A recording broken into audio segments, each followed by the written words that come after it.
Hello, everyone. Hello, students. Join the class.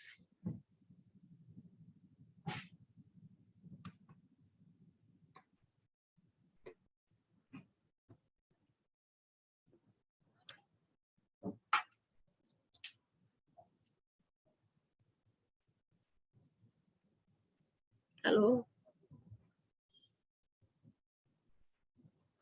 आवाज आ रही? Shubham Patel, yes. तो 12th का भी क्लास ज्वाइन कर लिए थे क्या? 11th में हो ना तुम, शुभम?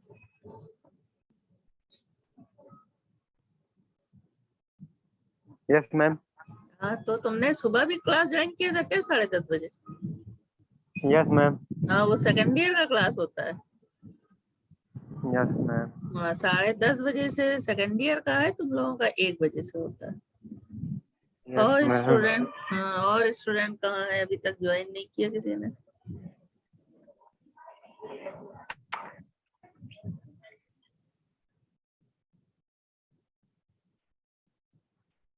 आज केमिकल रिएक्शंस ऑफ एल्कीन बताना है। एल्कीन पिछले क्लास से पढ़ाया था, उसमें एडिशन रिएक्शन या योगात्मक अभिक्रियाएं यहाँ तक हुआ था एल्कीन का।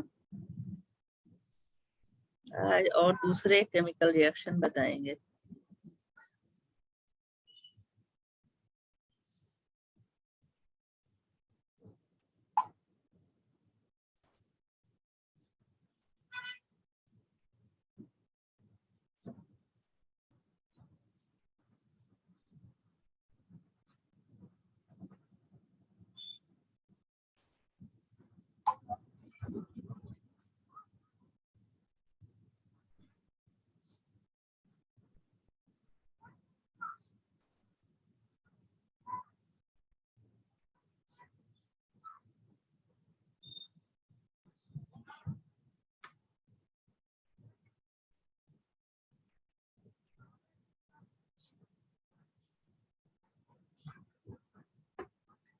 और अपने साथियों से बोलो ज्वाइन करें जल्दी।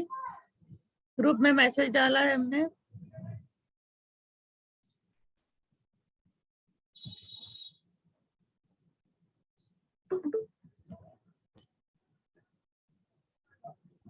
यस,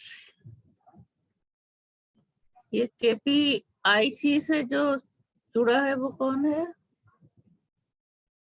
नाम से KPIC नाम से जुड़ा है कोई?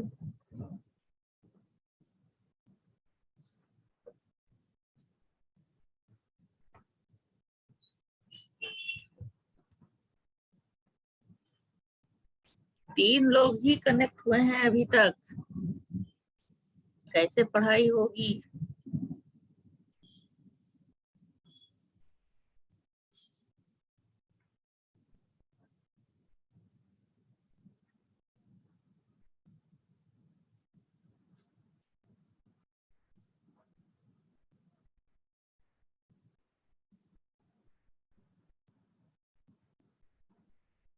ओके, गुड मॉर्निंग से अब हम गुड आफ्टरनून की तरफ आ गए हैं, 1 बज चुका है।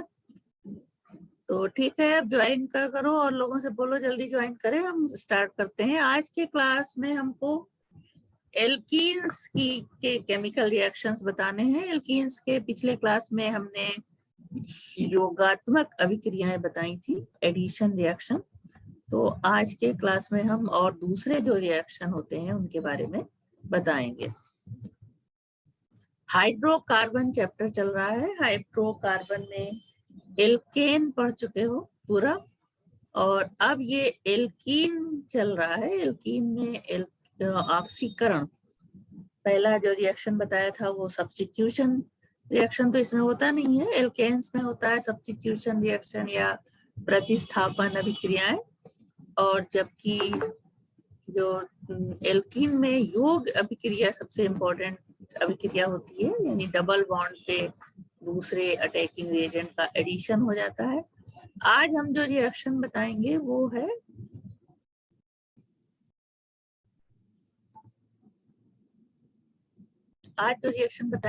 है ऑक्सीकरण रिएक्शन।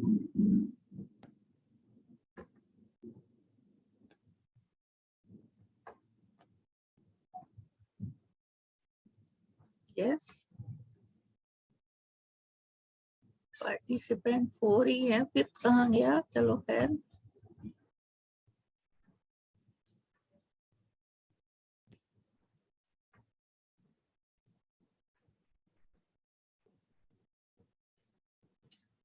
तो अब आ जाते हैं एल्कीनो की अभिक्रिया। ही कौन ये लाइन बनाता है? इस पे गलत बात है, लाइन वाइन मत बनाओ। एल्कीनो का ऑक्सीकरण, ये पढ़ना है। ऑक्सीकरण मतलब ऑक्सीजन से योग, लेकिन ऑक्सीकरण और भी दूसरी डेफिनेशन भी होती है। तो यहाँ पे जब एल्कीन्स का ऑक्सीकरण कराते हैं या ऑक्सीडेशन ऑफ एल्कीन्स, जैसे कि ये एग्जांपल है, एल्कीन की गर्म क्षारीय पोटेशियम परमैंगनेट विलयन से क्रिया कराने पे कार्बन कार्बन जो डबल बॉन्ड है ये टूट जाता है और कार्बोक्सिलिक अम्ल के लवण या उनके मिश्रण में ऑक्सीकृत हो जाती है। क्रिया कहलाती है ऑक्सीडेटिव क्लीवेज ऑफ एल्कीन या एल्कीन का ऑक्सीकरण। रिएक्शन ये है, पहले ये ब्यूटीन है, 2 ब्यूटीन, इसका रिएक्शन KMnO4 की प्रेजेंस में क्षारीय पोटेशियम परमैंगनेट, OH दिखाया, इसका मतलब ये क्षारीय है, इसमें KOH मिलाते हैं आमतौर से। तो ये ब्यूटीन एसीटेट आयन बनाती है, उसके बाद ये OH+ आयन से रिएक्शन करके एसिटिक एसिड में कन्वर्ट हो जाता है। गर्म क्षारीय पोटेशियम परमैंगनेट द्वारा 1 एल्कीन का टर्मिनल CH2 समूह CO2 और H2O में ऑक्सीकृत हो जाता है। इस तरह से युग्मबंध का मोनो प्रतिस्थापित कार्बन परमाणु COH समूह में प्रतिस्थापित कार्बन परमाणु C डबल बॉन्ड O समूह में बदल जाता है। यानी इसमें क्या होता है, कार्बोनिल ग्रुप होता है एक और एक हाइड्रोक्सिल ग्रुप। तो प्रोपीन का रिएक्शन जब क्षारीय KMnO4 से होता है तो एसिटिक अम्ल, साथ में कार्बन डाइऑक्साइड और जल बनता है। 2 मेथिल प्रोपेन का ऑक्सीडेशन होता है क्षारीय KMnO4 के साथ, तो यहाँ पे एसीटोन बनता है। इस तरह से ये डबल बॉन्ड से जो है जुड़ जाता है, CO यहाँ पे ऑक्सीजन ऐड हो जाती है, तो ये एसीटोन का निर्माण होता है और साथ में CO2 और H2। उसके बाद ये अगला एग्जांपल है पेंटीन 2, इसका ऑक्सीडेशन कराते हैं तो इससे प्रोपियोनिक एसिड बनता है और साथ में एसिटिक एसिड भी बनता है। 3 मेथिल ब्यूटीन से रिएक्शन होता है, तो ये सारे रिएक्शंस नोट कर सकते हो कॉपी में अपने, कॉपी पेन साथ में बैठो लेकर के। और ये रिएक्शन पेंटीन 2 से रिएक्शन हो रहा है, तो ये 2 एसिड बन रहे हैं, प्रोपियोनिक एसिड, इधर से CH3 CH2, यहाँ पे COOH हो जाता है, उधर फिर ये CH3 COOH बनता है। और इसी तरह 3 मेथिल ब्यूटीन का ऑक्सीडेशन कराते हैं जब क्षारीय KMnO4 से, तो एसीटोन बनता है। तो इन कार्बोनिल कंपाउंड बनते हैं ऑक्सीकरण होने पे एल्कीन के, means C double bond O group जिसमें प्रेजेंट होता है उसको कार्बोनिल कंपाउंड कहते हैं। एल्कीन का ऑक्सीकारक विदलन अम्लीय पोटेशियम परमैंगनेट या अम्लीय पोटेशियम डाइक्रोमेट द्वारा भी कराया जाता है। तब क्या होता है, प्रोपीन का ऑक्सीडेशन जब अम्लीय पोटेशियम परमैंगनेट से कराते हैं तो एसिटिक अम्ल और फार्मिक अम्ल बनता है। तो सारे रिएक्शन में देख रहे हो कार्बोनिल कंपाउंड बनते हैं जिसमें C double bond O group present होता है यहाँ पे एसीटोन में, और यहाँ कार्बोक्सिलिक एसिड या फॉर्मिक एसिड में CO ग्रुप प्रेजेंट होता है। अगला रिएक्शन 2 मेथिल प्रोपीन का अम्लीय पोटेशियम परमैंगनेट से ऑक्सीडेशन कराते हैं तो बनता है एसीटोन और साथ में फॉर्मिक एसिड। तो ये तो थी ऑक्सीकरण या अपचयन अभिक्रिया एल्कीन की। अगली अभिक्रिया है एल्कीनों का अपचयन। एल्कीन और हाइड्रोजन के मिश्रण में थोड़े उच्च दाब और 200 से 300 डिग्री सेंटीग्रेड ताप पर सूक्ष्म विभाजित निकिल यानी निकिल की प्रेजेंस में इनका रिएक्शन कराने पे अपचयन हो जाता है एल्कीन का और क्या बनता है एल्केन। इसको कहते हैं सबाते सेंडेरेंस अपचयन, सबाते सेंडेरेंस रिडक्शन।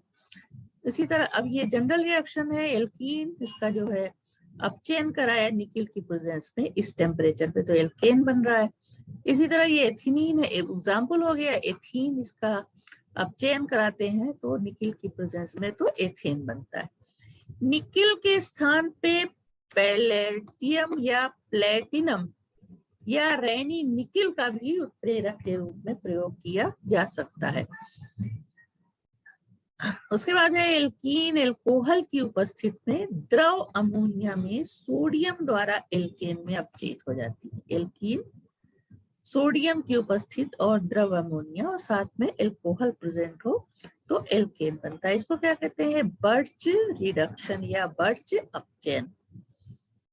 ओलिफिनिक युग्म बंध सोडियम बोरोहाइड्राइड प्लेटिनम, ये है ओलिफिनिक युग्म बंध कहते हैं इसको, सोडियम बोरोहाइड्राइड और प्लेटिनम डाई क्लोराइड की प्रेजेंस में एल्कीन एल्केन में कन्वर्ट हो जाता है। तो ये अपचयन अभिक्रिया है ये सारी एल्कीनों की।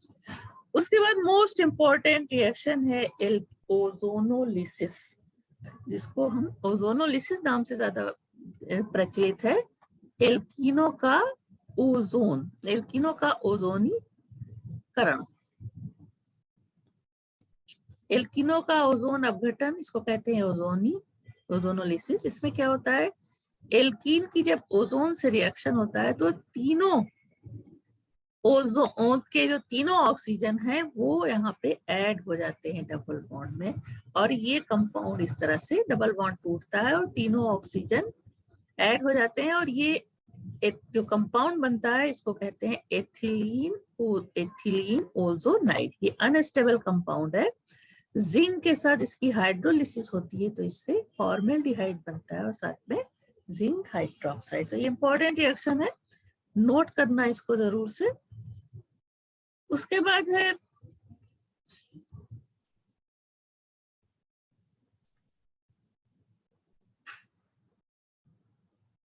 ओजोनाइड को जिंक रज की अनुपस्थिति में जल द्वारा अपघटित करने पर अभिक्रिया में एल्डिहाइड के साथ हाइड्रोजन पेरोक्साइड भी बनता है। एल्डिहाइड का एक अणु अभिक्रिया में बनी H2O2 के एक अणु द्वारा कार्बोक्सिलिक अम्ल में ऑक्सीकृत हो जाता है।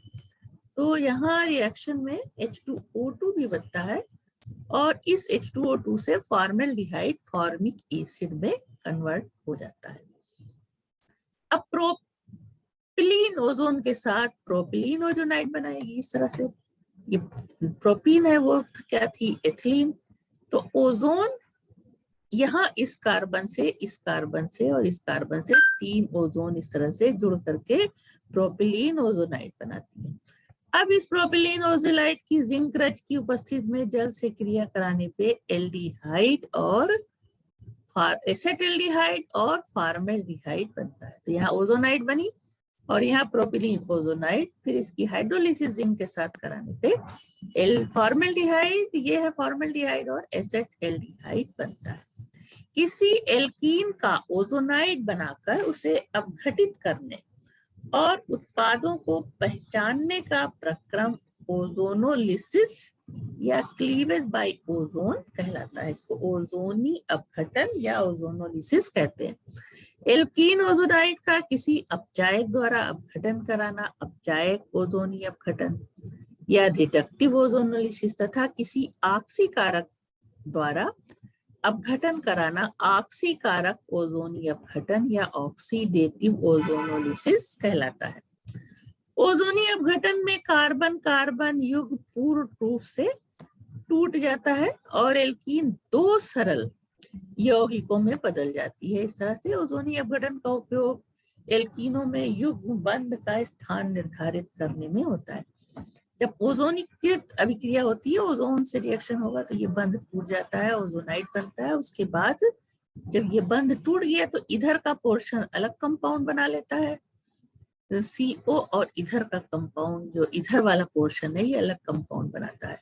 तो एक कीटोन बन जाता है और दूसरा एल्डिहाइड।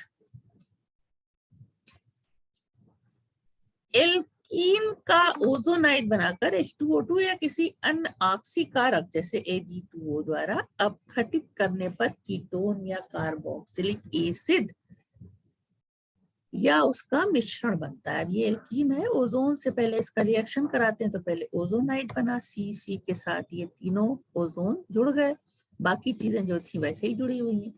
अब इसका ऑक्सीकारक है H2O2, ऑक्सीकरण कराने पे कीटोन और अम्ल बनता है। अब ये अगला इंपॉर्टेंट रिएक्शन है, ये है एल्कीनो का हाइड्रोबोरेशन।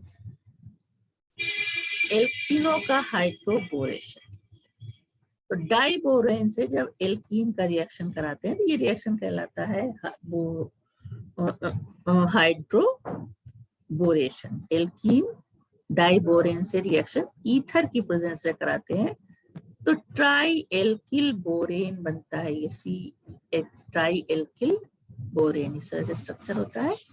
इस अभिक्रिया में बोरान हाइड्राइड का कार्बन युग्म बंध पर योग होता है।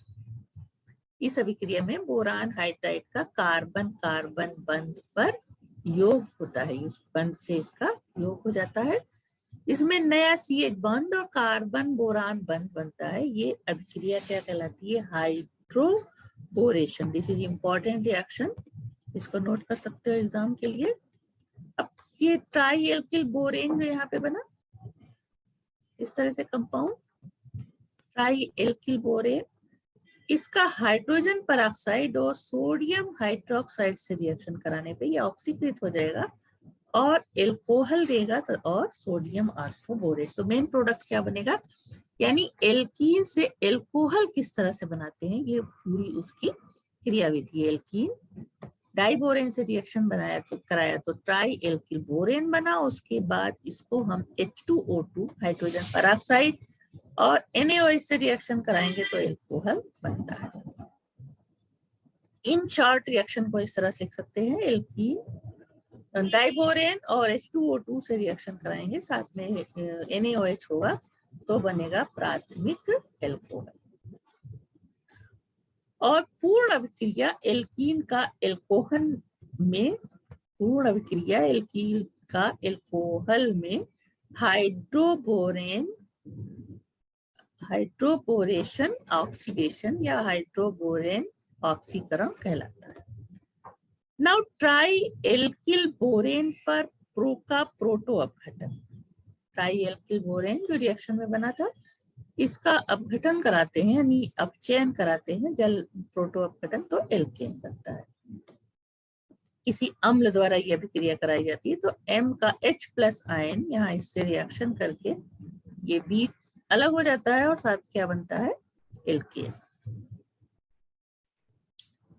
अब है एल्कीनो का हैलोजनीकरण। एल्कीनो का हैलोजनीकरण में एल्कीन उच्च ताप पर गैसीय अवस्था में हैलोजन से अभिक्रिया करके प्रतिस्थापन यौगिक बनाती है।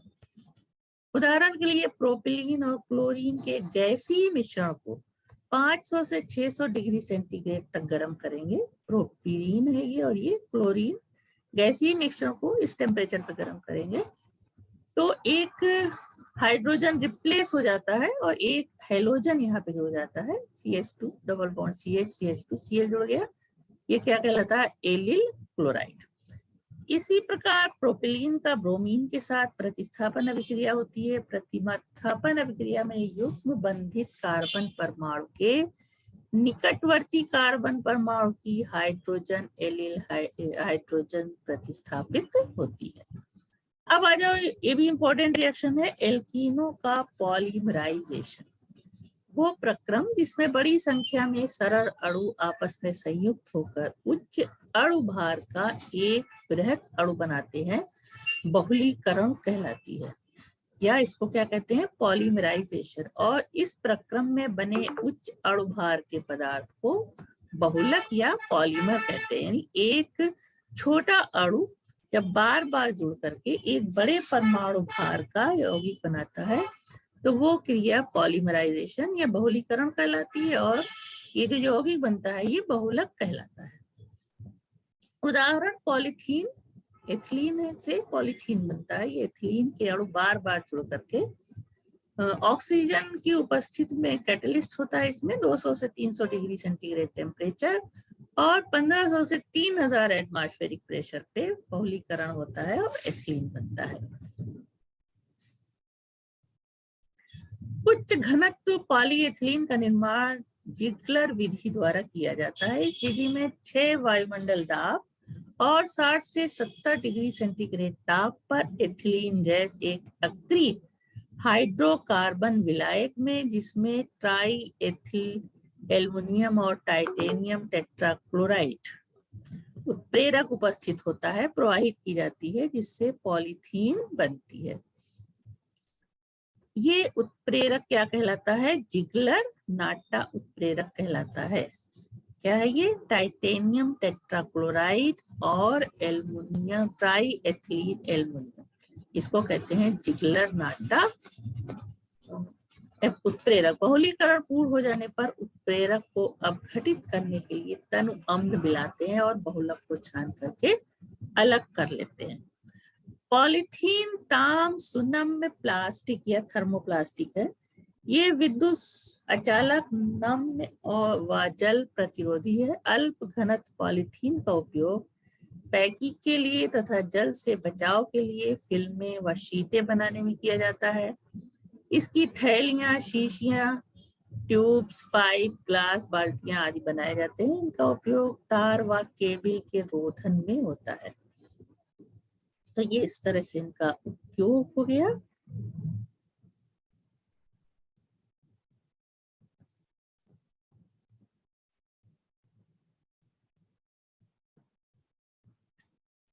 अब है एथिलीन का सिल्वर उत्प्रेरक की उपस्थिति में ऑक्सीजन द्वारा एथिलीन ऑक्साइड में ऑक्सीकरण। इंपॉर्टेंट रिएक्शन है। एथिलीन का ऑक्सीजन के साथ रिएक्शन कराते हैं, यानी एथिलीन का सिल्वर उत्प्रेरक की उपस्थिति में ऑक्सीकरण कराने पे एथिलीन ऑक्साइड बनता है, या इसको क्या कहते हैं, एथॉक्सी एथिल। अब है एल्कीनो और एल्केनो के जो विभेद किस तरह से किए जा सकते हैं। एल्कीन ठंडे तनु क्षारीय पोटेशियम परमैंगनेट विलयन का बैंगनी रंग उड़ा देती है। एल्केन ये परीक्षण नहीं देती, तो ये दोनों में ये एक डिफरेंस हो गया। दूसरा है एल्कीन ब्रोमीन के कार्बन टेट्राक्लोराइड विलयन का लाल रंग उड़ा देती है। एल्केन ये परीक्षण नहीं देता, दूसरा डिफरेंस ये हो गया। एल्कीन सांस सल्फ्यूरिक अम्ल में अवशोषित हो जाती है क्योंकि इस पे डबल बॉन्ड प्रेजेंट होता है, जबकि एल्केन ये रिएक्शन नहीं करता। इसका सबसे एल्कीन्स में सबसे इंपॉर्टेंट मेंबर है या पहला मेंबर है एथिलीन। एथिलीन बनाने की विधियां वही सारी हैं जो अभी हमने बताई थी पिछले वीडियोस में। जो सामान्य विधियां हैं उसी विधियों से एल्कीन बनाते हैं। गुण एथिलीन रंगहीन, मीठी गंध की जल में अल्प विलेय गैस है जिसे सूंघने से बेहोशी आती है। एथिलीन का अणुभार 28 है। एनटीपी पे इसका घनत्व 1.25 ग्राम प्रति लीटर है। एथिलीन का क्वथनांक इतना है। अब रासायनिक गुण भी वही हैं जो अभी सारे रिएक्शन, एडिशन रिएक्शन, ऑक्सीकरण, अपचयन, जितने भी रिएक्शन बताए सारे रिएक्शन एल्कीन देती है। अब हम आते हैं उपयोग। एथिलीन का उपयोग क्या क्या है। एथिलीन का उपयोग फलों को कृत्रिम विधि से पकाने में होता है। उसके अलावा एनेस्थेटिक के रूप में प्रयोग होता है। एथिलीन का उपयोग पॉलीथीन बनाने में होता है। एथिलीन मस्टर्ड गैस बनाने में प्रयोग होती है। इसका रिएक्शन ये है। एथिलीन सल्फर मोनोक्लोराइड से इसका रिएक्शन कराते हैं तो मस्टर्ड गैस, ये फार्मूला जो है मस्टर्ड गैस का है, मस्टर्ड गैस बनती है और साथ में सल्फर अलग होता है। उसके बाद ये हम आ जाते हैं यहाँ पे डाइल सल्टर रिएक्शन, जो कि इंपॉर्टेंट रिएक्शन है डबल बॉन्ड का। इंपॉर्टेंट है, इसको नोट करो।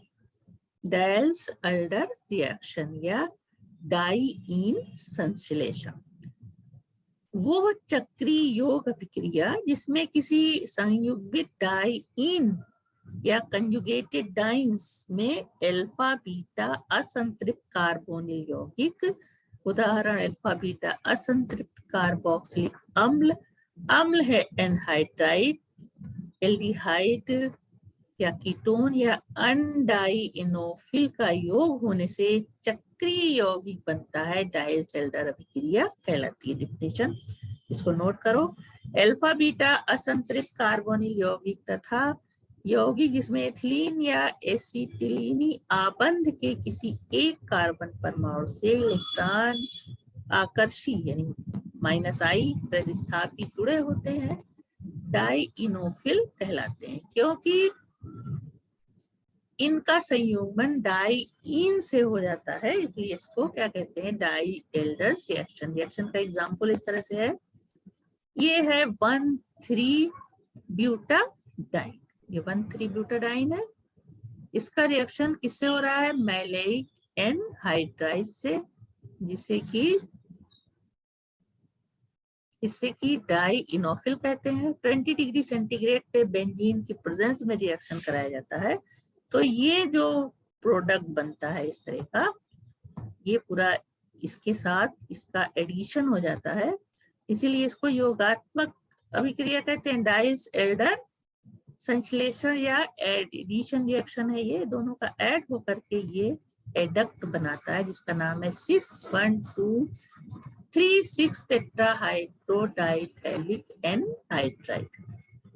उसी तरह इसका ये दूसरा एग्जांपल है 1,2,3-ब्यूटाडाइन का रिएक्शन जो है एक्रेल्डिहाइड से होता है गर्म बेंजीन की प्रेजेंस में, तो ये एडक्ट बनता है। तो ये डायल्स-एल्डर रिएक्शन का एग्जांपल था। उसके बाद पिछले हम क्लास में बता रहे थे जो एडिशन रिएक्शन बताए थे, तो उसमें कुछ रिएक्शन रह गए थे, टाइम कम था तो नहीं हो पाया था, तो यहाँ आपने उसके एग्जांपल लिए। तो ये योगात्मक अभिक्रिया का उदाहरण है, यानी सल्फ्यूरिक अम्ल का योग जब डबल बॉन्ड वाले यौगिक एल्कीन से होता है तब क्या होता है, एथिलीन सल्फ्यूरिक एसिड इस तरह से भी लिख सकते हो, SO3H और साथ में ये H+, इसका दोनों का रिएक्शन होता है तो O ये पूरा का पूरा ये सिर्फ हाइड्रोजन आयन अलग हो जाता है क्योंकि ये HSO4 ऋण आयन बनता है, HSO4- और H+, तो H+ अलग हो जाता है और साथ में ये जो बनता है ethyl hydrogen sulphate. Ethyl hydrogen sulphate का रिएक्शन फिर इससे होता है तो वो H मिलकर के H2 अलग हो जाता है और साथ में आइसोप्रोपिल हाइड्रोजन सल्फेट इस तरह का यौगिक बनता है। तो ये है बैक्टीरिया क्या है, सल्फ्यूरिक अम्ल का योग एथिलीन में। इसी तरह एथिल हाइड्रोजन सल्फेट को, अब इससे दो प्रोडक्ट बनते हैं। जो एथिल हाइड्रोजन सल्फेट यहाँ पे बना, जब इसको 170 से 180 डिग्री सेंटीग्रेड तक गर्म करेंगे तो एथीन बनेगी और H2SO4 अलग हो जाएगा। लेकिन जब इसको हम और कम टेम्परेचर पे गर्म करेंगे तो इससे हमको एथिल एल्कोहल और सल्फ्यूरिक अम्ल मिलेगा। एथिल हाइड्रोजन सल्फेट को एथिल एल्कोहल के साथ गर्म करने पर डाई एथिल ईथर बनता है। एथिल हाइड्रोजन सल्फेट जो यहाँ रिएक्शन में बना, एथिल एल्कोहल के साथ गर्म किया, यहाँ पे क्या था, एथिल हाइड्रोजन सल्फेट को जल के साथ गर्म किया तो एथिल एल्कोहल बना और H2SO4। फिर एथिल हाइड्रोजन सल्फेट को एथिल एल्कोहल के साथ गर्म किया 140 डिग्री सेंटीग्रेड पे तो डाई एथिल ईथर और सल्फ्यूरिक एसिड अलग होता है। दूसरा रिएक्शन जो रह गया था वो था इंपॉर्टेंट रिएक्शन जल का योग। किसी भी एल्कीन में जल का योग हो तो क्या बनता है, जल से योग, इसके लिए सल्फ्यूरिक एसिड प्रेजेंट होना एज ए कैटलिस्ट जरूरी है तो बनता है टर्ड ब्यूटिल एल्कोहल। उसके बाद एक इंपॉर्टेंट रिएक्शन था योगात्मक अभिक्रिया का, वो है हाइड्रोक्सिल समूहों का योग, इसको कहते हैं हाइड्रोक्सीकरण। एल्कीन की ठंडे तनु क्षारीय पोटेशियम परमैंगनेट विलयन से क्रिया कराने पर ग्लाइकॉल बनता है और परमैंगनेट विलयन का बैंगनी रंग हो जाता है। जल में जब इसको बोला जाता है तो मैग्नीज डाइऑक्साइड और KOH और ये नवजात ऑक्सीजन देता है, नवजात ऑक्सीजन इससे रिएक्शन करता है, तो जो उसका कलर होता है वो उड़ जाता है और क्या बनता है, glycol. Potassium permanganate manganese dioxide में अपचयित हो जाता है। इस तरह से ये अभिक्रिया एल्कीन का हाइड्रोक्सीकरण कहलाती है, क्योंकि अभिक्रिया में युग्म बंध पर 2 हाइड्रोक्सिल समूह, इस तरह से समूहों का योग होता है, डबल बॉन्ड है, और 2 इससे जब नवजात ऑक्सीजन से रिएक्शन हुआ तो अब यहाँ H2O2 हो गया, ये एक OH यहाँ जुड़ जाता है और एक OH यहाँ। तो अभिक्रिया में युग्म बंध पर 2 हाइड्रोक्सिल युग्मों का योग होता है, जैसे कि एथिलीन में जो है दोनों हाइड्रोक्सिल जुड़ जाते हैं और एथिलीन ग्लाइकॉल बनता है। तो इस तरह से ये सारे रिएक्शन एल्कीन के हो गए, जो तुम लोगों को पिछले क्लास में हमने योगात्मक अभिक्रियाएं सारी बता दी थी, उसमें से ये चीजें बाकी रह गई थी, तो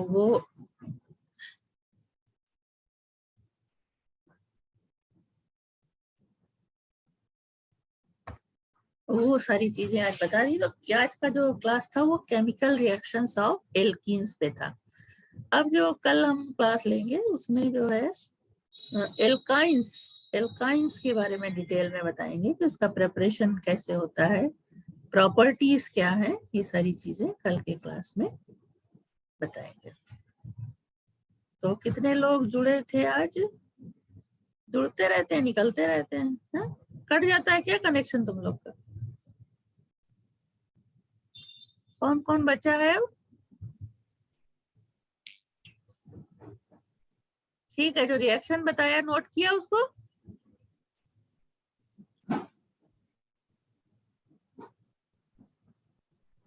हेलो, आवाज नहीं आ रही किसी को? चलो फिर आज का खत्म करते हैं, कल फिर ऐड होना और लोगों से बोलना कि क्लास ज्वाइन करें। समझ में आया? नहीं तो ऐसे कैसे पढ़ाई होगी ज्वाइन नहीं करेंगे तो।